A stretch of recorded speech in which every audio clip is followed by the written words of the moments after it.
नमस्कार दोस्तों, मेरे चैनल स्टडी विद सुमन में आपका बहुत बहुत स्वागत है। अगर आप नेट जेआरएफ की तैयारी कर रहे हैं या टीजीटी पीजीटी की तैयारी कर रहे हैं तो ये वीडियो आपके लिए बहुत ही महत्वपूर्ण होने वाला है। इस वीडियो में हम लोग 4 प्रमुख कहानियों को देखेंगे, उनके लेखक, उनके प्रमुख पात्र और उस कहानी की समीक्षा को भी देखेंगे। कहानी को हम लोग इस प्रकार सुनेंगे कि वीडियो ख़त्म होने के बाद चारों कहानियाँ आराम से याद हो जाएं।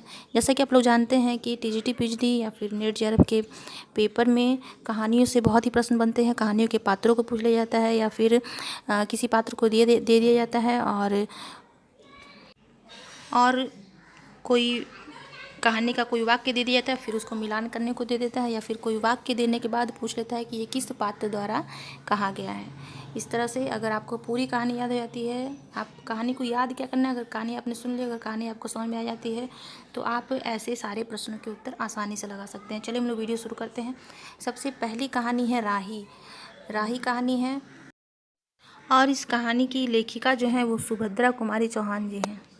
सुभद्रा कुमारी चौहान जी ने स्वाधीनता संग्राम में अनेक बार जेल यातनाएं सहने के पश्चात अपनी अनुभूतियों को, अपनी भावनाओं को इस कहानी में व्यक्त करने की कोशिश की है। तो हम लोग कहानी के प्रमुख पात्रों को देख लेते हैं, जिसमें पहली पात्र है राही, जो एक गरीब महिला है। दूसरी अनीता, जो संपन्न वर्ग की महिला है। कहानी कुछ इस प्रकार है। राही जो गरीब महिला है वो मांगरोरी जाति की महिला है और मांगरोरी जाति उस समय के समाज में मांगरोरी जाति के लोगों को काम धंधा करने की अनुमति नहीं थी। उन्हें केवल भीख मांग कर अपना पेट भरना पड़ता था। यदि भीख ना मिले तो वो मजबूरन चोरी करते थे और जिसके वजह से चोरी करते हुए जब राही नाम की जो गरीब महिला थी, मांगरोरी जाति की थी, चोरी करते समय जो पुलिस द्वारा पकड़ी जाती है तो उसे जेल भेज दिया जाता है। और चोरी में भी उसने क्या चोरी किया था, उसने 5 सेर अनाज की एक गठरी चुरा ली थी और जिसके कारण उसे 1 साल की सज़ा हुई थी। राही ने अपने भूखे बच्चों की भूख मिटाने के लिए अनाज की चोरी की थी। दूसरी ओर जो अनीता थी वो स्वाधीनता संग्राम में जेल गई थी, लेकिन उसे वहाँ पर भी परिवार की उच्च स्थिति के कारण बी क्लास से हटा के ए क्लास में भेज दिया गया था और जेल में भी जीवन की सुख सुविधाएं समग्र रूप से उपलब्ध कर दी गई थी। कहानी में अनीता के स्वप्न के रूप में मांगरोरी जाति के कल्याण का रास्ता बताया गया है कि गांव में लघु उद्योग के माध्यम से इन्हें आत्मनिर्भर बनाया जा सकता है। मतलब अनीता के स्वप्न में ये बात आती है कि अगर हम चाहें तो जो मांगरोरी जाति के जो लोग हैं उनका हम लोग कल्याण कर सकते हैं और उन्हें लघु उद्योग यानी गांव में ही छोटे मोटे उद्योग करवा के उनको आत्मनिर्भर बनाया जा सकता है। कहने का मतलब है कि जो लेखिका है वो इस कहानी के माध्यम से ये बताना चाहते हैं कि भारत देश का कल्याण तभी संभव है जब यहाँ की जनता आत्मनिर्भर बने, गरीबी व भूखमरी जैसी अभिशाप समाज से समूल रूप से नष्ट हो जाए और देश में कम से कम भोजन व वस्त्र की उपलब्धता सभी को समान रूप से मिले।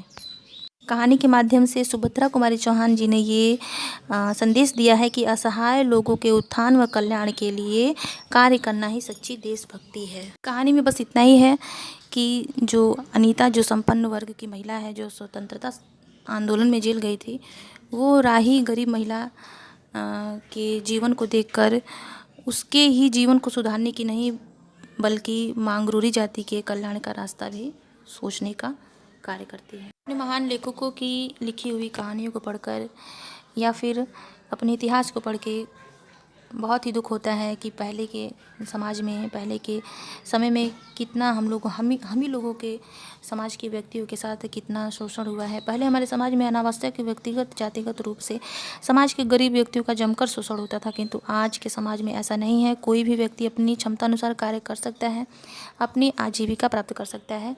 चलिए हम लोग दूसरी कहानी देखते हैं। दूसरी कहानी देख लेते हैं। दूसरी कहानी है अपना अपना भाग्य। ये कहानी प्रसिद्ध लेखक जैनेन्द्र कुमार जी की है। कहानी के प्रमुख पात्रों को देख लेते हैं। कहानी के प्रमुख पात्र में लेखक स्वयं है, मतलब कि जो उदासीन बुद्धिजीवी है। दूसरा है लेखक का मित्र, जो एक भावुक स्वभाव का व्यक्ति है। और तीसरा है बालक, जो कहानी का मुख्य पात्र है और जिसकी उम्र लगभग 10 वर्ष है। चलिए अब हम लोग कहानी देख लेते हैं। कहानी में लेखक तथा उसका मित्र नैनीताल घूमने जाते हैं, जहां उन्हें एक गरीब बालक ठंड से कांपता हुआ मिलता है। उसके पास न तो तन ढकने को वस्त्र है और न भूख मिटाने को अन्न। वह बालक काम की तलाश में भटकता है, परंतु उसे कहीं पर भी काम नहीं मिलता। वह लेखक तथा उसके मित्र को अपने परिवार तथा मित्र के विषय में बताता है। लेखक तथा उसका मित्र बालक की सहायता कर पाने में स्वयं को असमर्थ मानकर उसे अगले दिन आने को कहते हैं, परंतु अधिक ठंड के कारण अगले दिन बालक की मृत्यु हो जाती है, जिसको लेखक और लेखक का मित्र उसका भाग्य मानते हैं। यहीं पर कहानी समाप्त हो जाती है। कहने का मतलब है कि ये कहानी एक गरीब बच्चे का चित्रण है जो भूख और ठंड के कारण दम तोड़ देता है और मृत्यु को उसका भाग्य मान लिया जाता है।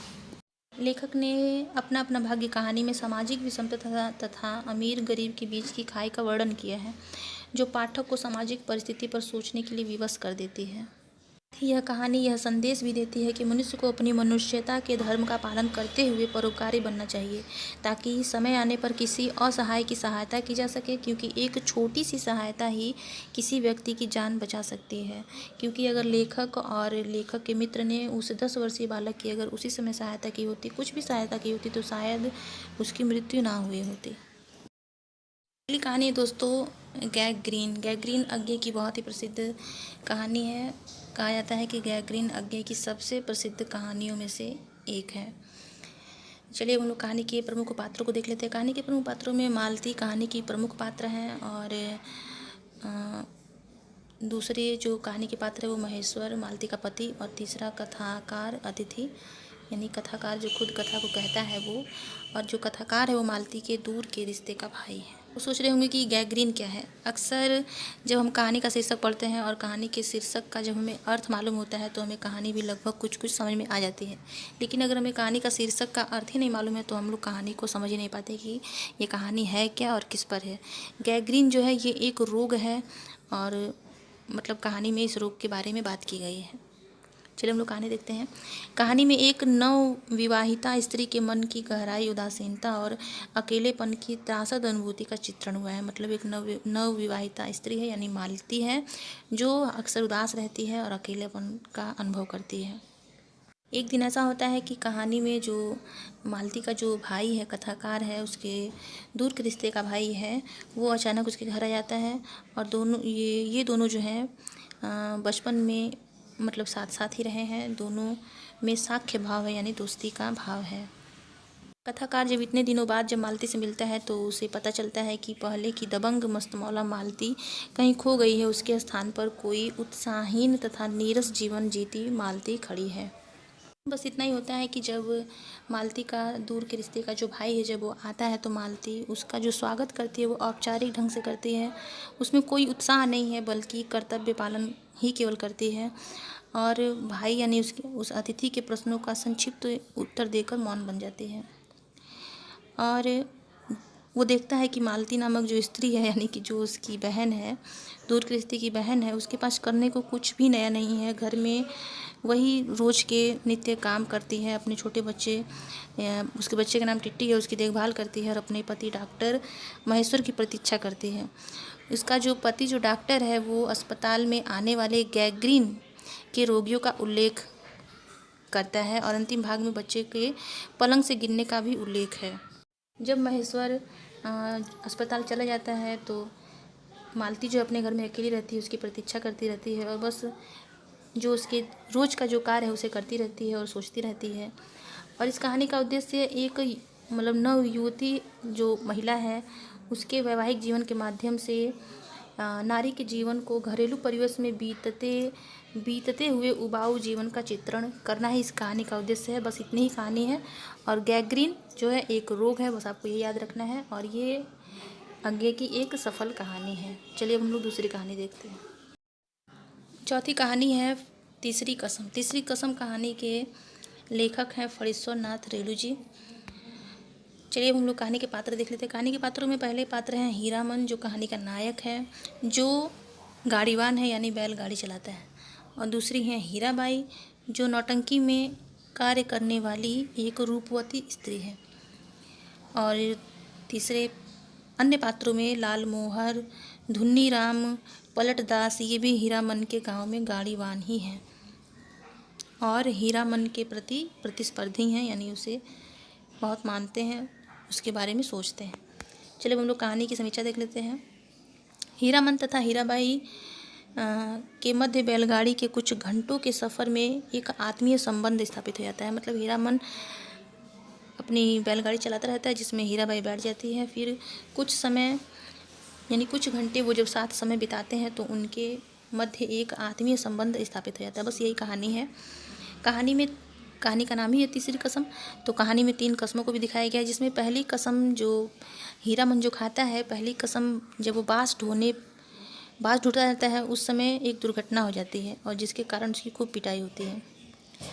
पिटाई खाने के बाद हीरामन सोचता है कि अब वो पहली कसम खाता है कि अब वो कभी बाँस नहीं ढोएगा। दूसरी कसम में वो कब कसम खाता है, यानी कि जब वो चोर बाजारी का माल ढोता रहता है उस समय उसके बैलों की जान और उसकी जान आफत में पड़ जाती है, जिसके कारण वो कसम खाता है कि अब वो चोरी का माल कभी नहीं ढोएगा। तीसरी कसम है, उस कसम में जब वो हीराबाई को अपनी गाड़ी में बिठाता है और कुछ समय के बाद जब उनमें आत्मीय संबंध स्थापित हो जाता है और कहने का मतलब है कि उसे दिल के मामले में काफ़ी घाटा होता है, जिसके कारण वो कसम खाता है कि अब वो कभी किसी महिला को अपनी गाड़ी में यानी अपनी बैलगाड़ी में नहीं बिठाएगा। इस प्रकार उसकी तीसरी कसम यही रहती है कि वो किसी महिला को अपनी गाड़ी में नहीं बिठाएगा। इस प्रकार कहानी का शीर्षक जो है तीसरी कसम भी सार्थक सिद्ध हो जाता है। कहानियों से रिलेटेड ये मेरा तीसरा वीडियो है। इसके पहले मैं 2 वीडियो बना चुकी हूँ जिसमें 4 कहानियों का मैंने भाग रखा हुआ है। वो कहानी भी बहुत ही महत्वपूर्ण है। अगर आप उन कहानियों को भी देखना चाहते हैं तो उसका लिंक मैं डिस्क्रिप्शन बॉक्स में दे दूँगी, वहाँ से जाके आप लोग उन्हें देख सकते हैं। मेरा वीडियो आपको पसंद आया हो तो इसे लाइक करें, अपने दोस्तों में शेयर करें। मेरे चैनल के प्रति अगर कोई सुझाव हो तो उसे कमेंट करके ज़रूर बताएं। अपने अनुभव मुझे ज़रूर बताएं और मेरे चैनल को सब्सक्राइब करें, बेल आइकन को जरूर प्रेस करें ताकि कोई मैं नया वीडियो बनाऊँ तो उसका नोटिफिकेशन आपको सबसे पहले मिले। फिर मिलेंगे ऐसे उपयोगी वीडियो के साथ। धन्यवाद।